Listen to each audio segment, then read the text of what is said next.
Elezioni europee amministrative, vigilia di voto in Veneto per quasi 4 milioni di elettori, 309 i comuni. Al rinnovo fa il suo esordio l'appuntamento con le urne nella giornata di sabato. Si comincia a votare dalle 15. Da domenica sera a lunedì sera 2 ring speciali e un'edizione straordinaria non stop. Antenna 3 seguirà in diretta il verdetto delle europee e i nuovi sindaci dei comuni al voto. Blitz a Piazzola sul Brenta, i carabinieri scoprono un giro di rifiuti speciali mescolati a quelli normali in cambio di denaro. Indagati 2 dipendenti infedeli di Etra, l'azienda tolleranza zero. Rogo devasta 5 mezzi nel piazzale di una ditta a Villorba. La pista principale dolosa sulla rete dell'azienda Visibili 2 squarci, danni per centinaia di migliaia di euro. Ancora grave dopo l'ictus, rimesso in libertà il camionista tedesco che travolse e uccise il campione veneto di ciclismo Rebellin. Domani alle 10.30 Cara ai nati di San Zenone, i funerali dell'imprenditrice uccisa dal cancro a 51 anni dopo aver raccontato sui social la sua battaglia. Il ricordo commosso dell'azienda. Barbara è qui e resterà sempre con noi. Bentrovati, buonasera telespettatrici, telespettatori di Antenna 3. La politica dunque in primo piano per questa edizione regionale dei nostri telegiornali, perché ormai ci siamo. Da domani urne aperte in tutto il Veneto per la prima volta di sabato. Il punto aggiornato di Lina Paronetto. Elezioni per il rinnovo del Parlamento europeo e delle amministrazioni comunali in scadenza. In Italia debutta il voto nella giornata del sabato per proseguire poi per l'intera domenica. Election Day per le 2 consultazioni. 3.700.000 i veneti chiamati alle urne per eleggere l'Assemblea di Strasburgo, 309 invece i comuni al voto per le amministrative, il 55% del totale. Si rinnova il sindaco quindi in oltre la metà dei municipi veneti, 24 i comuni con oltre 15.000 abitanti. Quelli in cui, fatti salvi i centri in cui si sfidano solo 2 contendenti, se nessun candidato otterrà al primo turno la maggioranza assoluta, si andrà al ballottaggio domenica 23 e lunedì 24 giugno. Un solo capoluogo di provincia coinvolto in questa tornata, Rovigo, ma centri di rilievo sono anche Bassano del Grappa, Arzignano, Schio, Legnago, Vittorio Veneto, Porto Gruaro, Spinea. Al voto per la prima volta 3 comuni istituiti proprio nel 2024 grazie ad altrettante fusioni: Sovizzo, Santa Caterina d'Este e Sette Ville. Cresce rispetto alle precedenti amministrative il numero di comuni in cui si presenta un unico candidato. Emblematico il caso della provincia bellunese, dove dei 31 comuni alle urne 15 vedono in campo un solo aspirante alla carica di sindaco e dove sarà dunque determinante il quorum, pena il commissariamento dell'ente pubblico. Seggi aperti il sabato dalle 15 alle 23 e la domenica dalle 7 alle 23.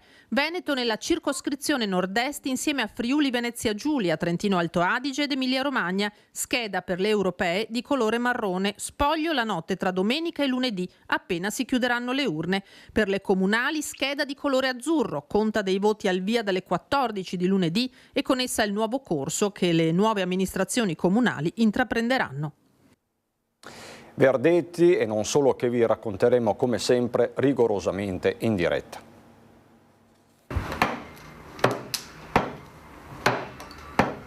La sfida è duplice, la maratona televisiva è servita. Elezioni europee e amministrative, Antenna 3 pronta come sempre a raccontarvi in diretta, ora dopo ora, l'esito di questa importante tornata elettorale. Si parte domenica sera alle 21 con uno speciale ring dedicato proprio alle europee. Dalle proiezioni di voto allo spoglio nei seggi, una notte dedicata ai risultati e commenti con gli ospiti in studio. Il giorno dopo, lunedì, dalle 8 del mattino si riparte con una lunga edizione straordinaria non stop fino a sera, che analizzerà il voto definitivo delle europee prima di iniziare a raccontare lo spoglio per le amministrative. I nostri inviati dalle piazze dei comuni più importanti per raccontare in diretta chi vince e chi perde e tutti i commenti della politica. A fine giornata è il momento di tirare le fila della sfida. Dalle 21 nuovo speciale ring con i verdetti e gli scenari che dalle urne emergeranno sia in Europa che nel territorio. Da domenica sera a lunedì sera, sempre in diretta. Se volete sapere tutto sulle elezioni, state con Antenna 3. Dalla politica alla cronaca, la tragedia del Natisone, una settimana di apprensione e ricerche che ha segnato il nord-est.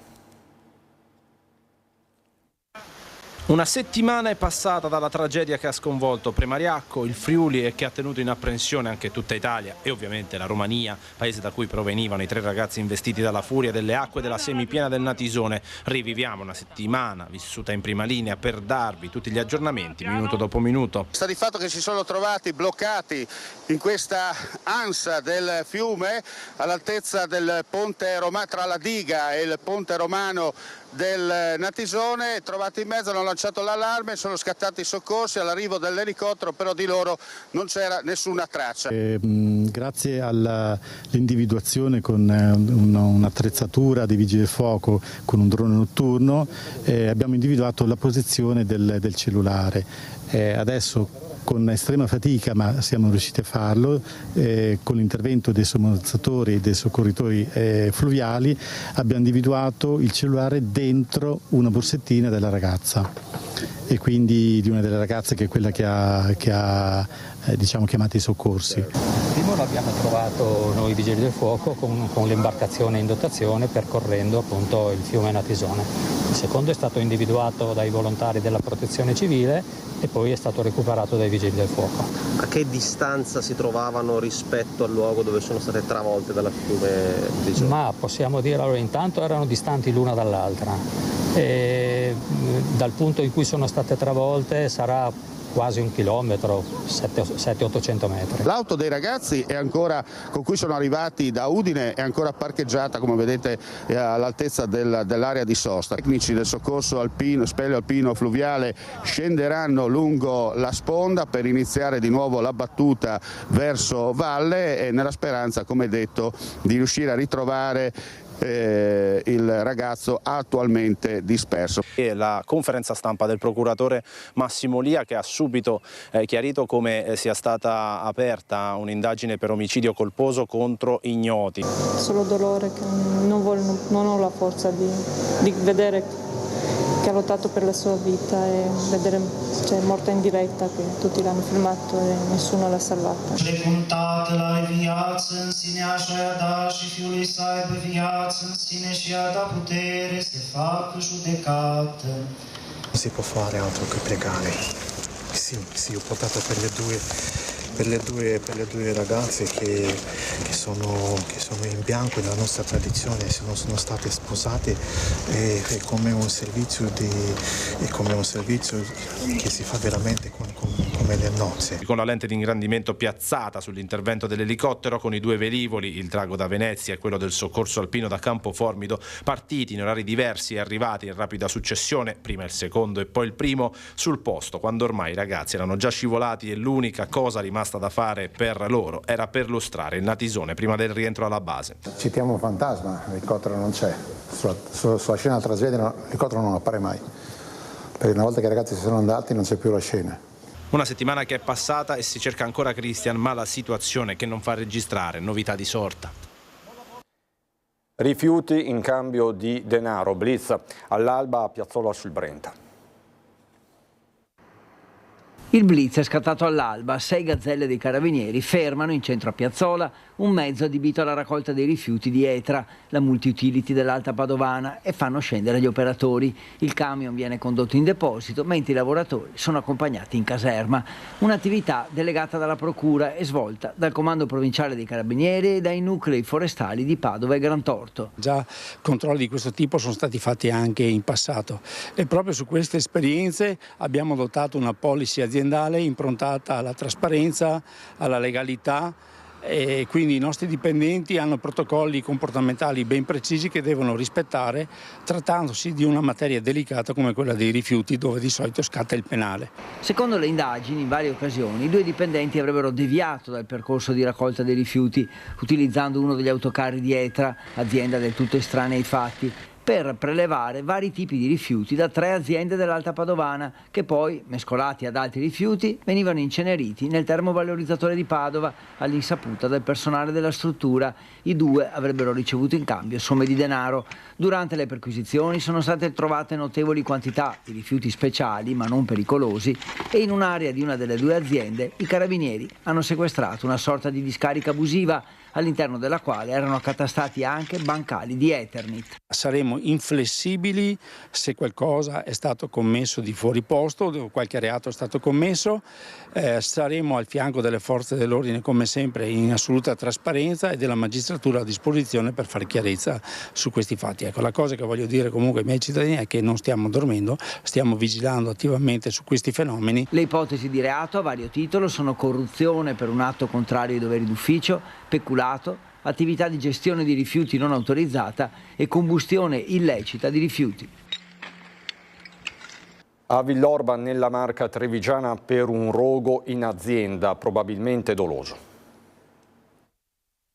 Io ho visto le fiamme che andava a manetta e basta. I cacciafuoco, tutti i 3-4 camper là che c'era, insomma, le fiamme erano altissime. Ci sono volute diverse ore ai vigili del fuoco di Treviso, supportati da una squadra del distaccamento aeroportuale, per domare il rogo divampato nel piazzale dell'azienda Amadio, specializzata nel trasporto di camper. Una notte di mobilitazione a ridosso di via Postioma Villorba, poco distante dallo stabilimento Benetton. È qui che sono confluiti uomini e mezzi. Nessuna persona è rimasta coinvolta e questa è la notizia positiva, ma quelle fiamme con buona probabilità non sono partite per caso, come dimostrerebbero gli squarci sulla rete proprio sul retro dell'area interessata dall'incendio, che alla fine ha letteralmente distrutto 2 camper e 3 roulotte. Massimiliano lavora alla vicina pompa di benzina. Le voci che ho sentito questa mattina sembra di sì, perché hanno tagliato la rete, quindi sono entrati da recinzione. Erano mezzi nuovi?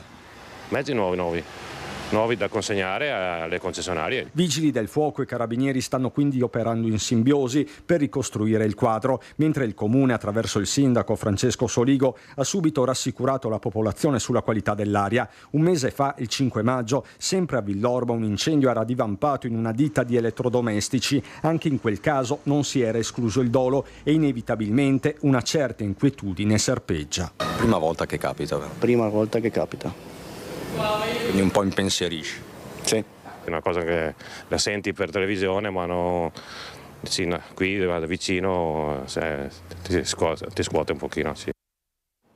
Il caso Rebellin, ci sono degli aggiornamenti da Vicenza.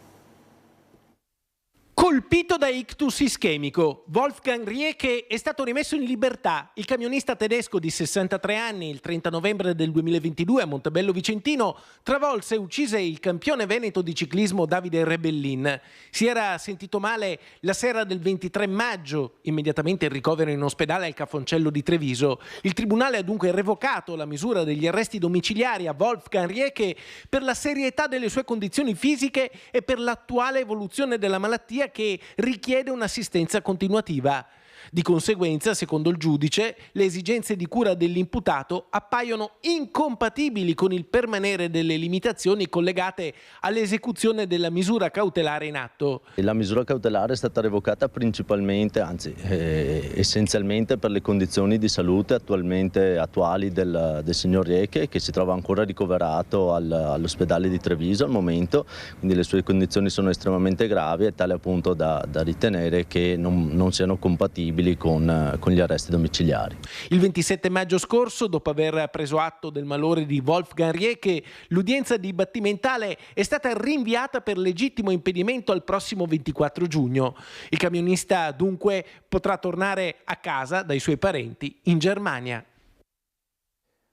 Domani l'ultimo saluto a Barbara Carrona, l'imprenditrice di San Zenone, morta a 51 anni. Ai nostri microfoni il ricordo dei collaboratori. C'è molta commozione in tutta l'impresa, in tutti i dipendenti siamo sgomenti. Barbara era una ragazza dalla grande energia e dalla grande voglia di fare. Ha dato forza a tutti noi e coraggio a tutti noi anche nei momenti più difficili. Una grande perdita.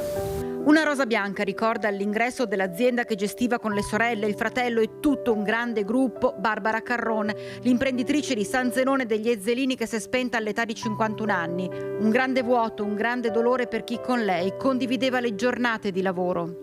Credo che abbia veicolato tutta una serie di energie, di persone, attraverso i social media, attraverso la stampa che nessuno si aspettava. Solo l'anno scorso si era festeggiato il 60° della nascita dell'azienda e i dipendenti avevano donato alla famiglia Carron una scultura che oggi più che mai assume un significato profondo. Partendo da una base metallica dove i fondatori sono iscritti nel metallo, e per creare questo vortice con i nomi dei 5 figli che si stagliano e si rivolgono verso il cielo. Questo deve dare continuità, forza, energia.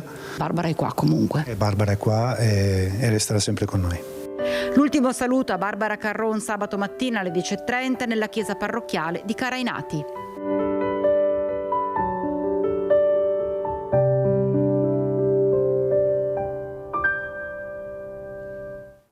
Dal Veneto è quindi tutto, subito dopo la sigla c'è il meteo, buona serata.